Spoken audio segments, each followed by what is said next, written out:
9월 7일 오늘의 말씀은 에베소서 3장 14절에서 21절입니다.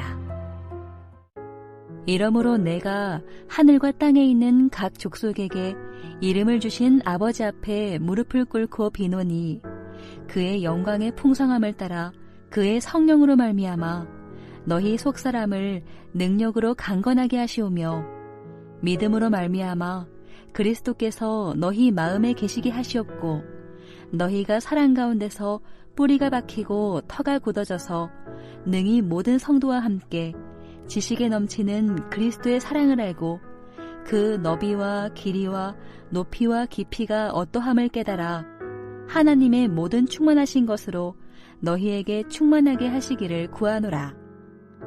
우리 가운데서 역사하시는 능력대로 우리가 구하거나 생각하는 모든 것에 더 넘치도록 능히 하실 이에게 교회 안에서와 그리스도 예수 안에서 영광이 대대로 영원 무궁하기를 원하노라. 아멘. 에베소서 3장 14절에서 21절 말씀을 함께 묵상하겠습니다. 어제 태풍 흰나노의 피해 없이 무탈하게 잘 보내셨는지요? 교회도 아무런 피해 없이 잘 지나갔습니다. 에베소서는 크게 두 부분으로 나누면 1장에서 3장, 4장에서 6장으로 나눌 수 있지요. 1장에서 3장은 하나님께서 행하신 교리, 신학을 가르쳐주고 있고 4장에서 6절은 교리적 실천이라고 할 수 있겠습니다. 이는 적절한 구분입니다. 그런데 이 앞단락 교리적인 부분에 큰 특징이 있는데요. 찬송과 기도로 시작하고 기도와 찬송으로 끝을 맺고 있다는 것입니다. 이는 아주 중요한 것인데요.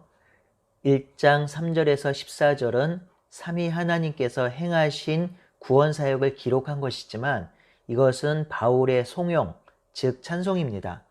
그리고 15절에서 23절은 하나님의 구원 사역을 깨닫게 해달라는 바울의 중보기도죠. 그리고 3장 교리적인 마지막 부분을 보면 14절에서 19절은 에베소 성도를 향한 바울의 중보기도고 20절에서 21절은 바울의 송영, 즉 찬양입니다. 이러한 구성에 대해서 톰 라이트는 최고의 기독교 교리는 기도의 삶에서 나오는 것 같다라고 하였습니다. 참 공감되는 말이지요. 교의학을 가르쳤던 은사이신 유해무 교수님께서 신론 첫 시간에 하셨던 말씀을 아직도 잊을 수가 없습니다.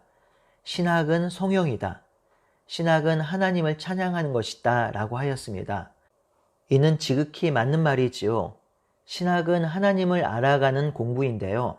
하나님을 알 때 나오는 첫 번째 반응은 송영, 하나님을 찬양하는 것이지요. 그래서 유해무 교수님께서 지으신 개혁교회학이라는 책의 부제목이 송영으로서의 신학입니다. 사도 바울은 하나님의 구원 역사, 이전에는 숨겨졌지만 밝히 드러난 하나님의 경륜, 비밀을 깨닫기 시작하자마자 하나님을 찬양할 수밖에 없었던 것이죠. 그래서 바울은 하나님을 찬양하고 기도하고 시작하고 기도하고 찬양하면서 전반부 교리적 부분을 마치고 있는 것입니다. 사랑하는 형제자매 여러분, 우리가 하나님을 알고 공부할 때 그 대상은 바로 살아계신 하나님입니다. 이것을 명심해야 합니다. 죽어있는 사물이나 비인격적인 어떤 자연 질서를 연구하는 것이 아닙니다. 그러니 우리가 성경을 읽을 때 성경을 통해서 하나님을 알아가려고 할 때 우리는 기도해야 하며 성령께서 알려주신 하나님을 경험할 때 찬양할 수밖에 없는 것이죠. 창세전에 우리를 택하시고 지금까지 우리를 인도하시며 마지막 날 우리를 온전히 구원하실 그 하나님의 경륜을 깨달았다면 우리의 입술에는 찬양이 넘쳐날 것입니다. 이제 본문을 살펴볼까요? 오늘 본문 14절에서 19절은 바울의 중보기도, 20절에서 21절은 바울의 송영입니다. 먼저 14절에서 19절 바울의 기도를 살피면서 우리가 바울의 기도를 배워가기를 바랍니다. 15절에 바울은 참된 기도의 자세를 보여주고 있습니다. 바울은 지금 아버지 앞에 무릎 꿇고 기도합니다. 이러한 기도의 자세는 유대인의 기도의 자세와는 다릅니다. 당시 일반적인 기도의 자세는 헬라인이든 로마인이든 유대인이든 서서 기도했습니다. 하지만 바울은 무릎 꿇고 기도합니다. 바울만 그런 것은 아닙니다. 예수님도 겟세마네 동산에서 무릎 꿇고 엎드려서 기도했고요. 스데반 집사가 순교할 때도 무릎 꿇고 기도했습니다. 또한 선지자들도 회개하고 기도할 때 무릎 꿇고 기도했습니다. 그렇다면 왜 무릎 꿇고 기도했을까요? 그것은 기도하는 대상이 하늘과 땅에 있는 족속에게 이름을 주신 아버지이기 때문입니다. 이름을 주셨다는 것은 온 세상을 창조하신 주인이란 뜻이지요. 그분은 온 우주를 창조하시고 주인 되신 분이기에 겸손한 자세로 나아가는 것입니다. 기도는 하나님 존전 앞에 서는 것이죠. 그러니 무릎 꿇게 될 수밖에 없는 것입니다. 이 기도의 자세가 우리의 기도의 자세가 되길 바랍니다. 그렇다면 바울이 기도한 내용을 살펴보겠습니다. 첫 번째로 바울은 속사람의 능력을 강건하게 해달라고 하지요. 속사람은 그리스도로 인하여 변화된 새 사람의 마음, 내적 부분을 뜻합니다. 그러면 이 속사람이 어떻게 강건하게 될까요? 16절에 나와 있습니다. 첫 번째로 하나님의 영광의 풍성함을 따라 강건하게 됩니다. 하나님의 영광은 하나님의 능력과 권세와 힘을 뜻합니다. 하나님의 능력과 권세와 힘으로 속사람이 강건하게 되는 것이지요. 두 번째로 성령을 통해서 속사람이 강건하게 됩니다. 속사람이 강건하게 되는 것은 세상 공부를 통해서 강건하게 되는 것이 아닙니다. 하나님께서 하나님의 능력을 부어주시고 성령을 통해서 강건하게 되는 것이지요. 두 번째로 17절에서 19절에 그리스도의 사랑을 깨닫게 해달라고 합니다. 믿음으로 그리스도께서 성도들 마음에 계시고 그리스도의 사랑 가운데 뿌리가 박히고 터가 굳어지길 기도합니다. 그러면서 18절, 19절에 지식을 초월하는 그리스도의 사랑을 알기를 원합니다. 바울은 그리스도의 사랑의 너비와 길이와 높이와 깊이가 어떠한지 깨닫기를 원합니다. 이 그리스도의 사랑을 존 스토트는 이렇게 표현합니다. 그리스도의 사랑은 모든 인종, 유대인, 이방인을 다 포함할 정도로 충분히 넓고 그 사랑이 영원토록 계속될 만큼 길며 전적으로 타락한 죄인에게 도달할 만큼 깊고 그를 하늘에 올릴 만큼 충분히 높다라고 하였습니다. 정말 적절한 표현이죠. 이것이 그리스도의 사랑입니다. 바울은 이 지식에 넘치는 그리스도의 사랑을 모든 성도가 함께 알기를 기도하고 있습니다. 그리스도의 사랑을 소수만 알기 원하는 것이 아닙니다. 그 크고 놀라우신 그리스도의 사랑을 교회 모든 성도가 모두 깨닫고 누리길 원하고 있습니다. 그렇습니다. 이 사랑은 어린아이부터 어른까지 남자와 여자 모두 그리스도의 사랑을 깨달아야 합니다. 이 사랑을 깨닫고 이해하고 경험할 때 교회가 그 사랑 가운데 풍성이 졌고 사랑을 누릴 수가 있는 것이겠지요. 마지막으로 하나님의 모든 충만하신 것으로 충만하게 되길 기도하고 있습니다. 이 기도는 에베소 성도들이 하나님의 완전한 수준에 도달할 수 있도록 기도하는 것입니다. 하나님의 능력과 권능 그 완전함으로 에베소 성도들이 하나님의 완전하심에 도달하기를 바라고 간구하는 것이죠. 이 놀라운 기도는 예수님의 소망을 그대로 담아낸 것입니다. 예수님은 산상설교에서 동일한 말씀을 하셨죠. 마태복음 5장 48절인데요.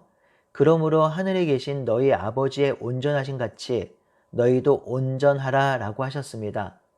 예수님과 바울은 제자들과 성도들이 하나님의 완전하심에 도달하기를 기도하고 기대하였습니다.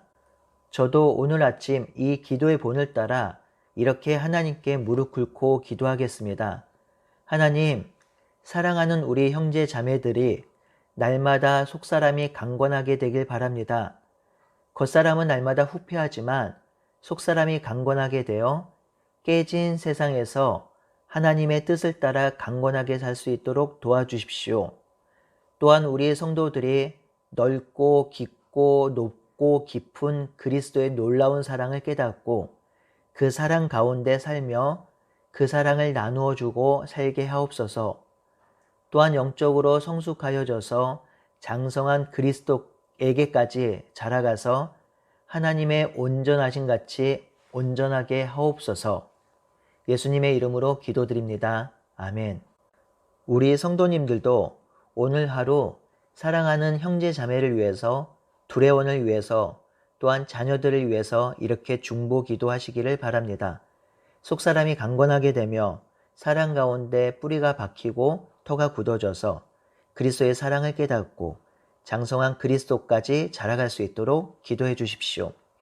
마지막 20절, 21절은 바울의 송용입니다. 바울은 20절에 영광과 찬양 받으실 분이 누구인지 정확히 알고 기도합니다. 우리 가운데 능력으로 역동하시면서 우리가 구하는 것보다 훨씬 더 풍성하게 주실 이라고 하고 있는데요. 이 하나님의 능력은 바울이 1장 15절에서 23절에 에베소 교인을 위해 중보 기도하면서 그 능력을 설명했었지요. 하나님의 능력은 그리스도를 살리셨고 그리스도를 하늘에 앉히셨고 모든 이름 위에 뛰어나게 하셨고 만물을 그 발 아래 복종하게 하셨습니다. 그 능력으로 그리스도를 만물 위에 교회의 머리로 삼으셨습니다. 그 능력을 가진 하나님께 찬양과 송영을 올려드리고 있는 것이지요. 우리가 찬양하고 노래하는 그분은 세상의 잡신 정도가 아닙니다. 그분은요, 온 우주 만물을 능력으로 창조하시고 창조하신 목적대로 운행하시며 성취하시는 위대하고 놀라우신 하나님입니다. 그 하나님의 영광과 존귀와 위엄을 높여드리는 우리가 되길 바랍니다. 오늘은요, 찬송가 27장 빛나고 높은 보좌와 이 찬양을 하나님께 올려드리는 하루가 되길 바라고 소원합니다. 아멘.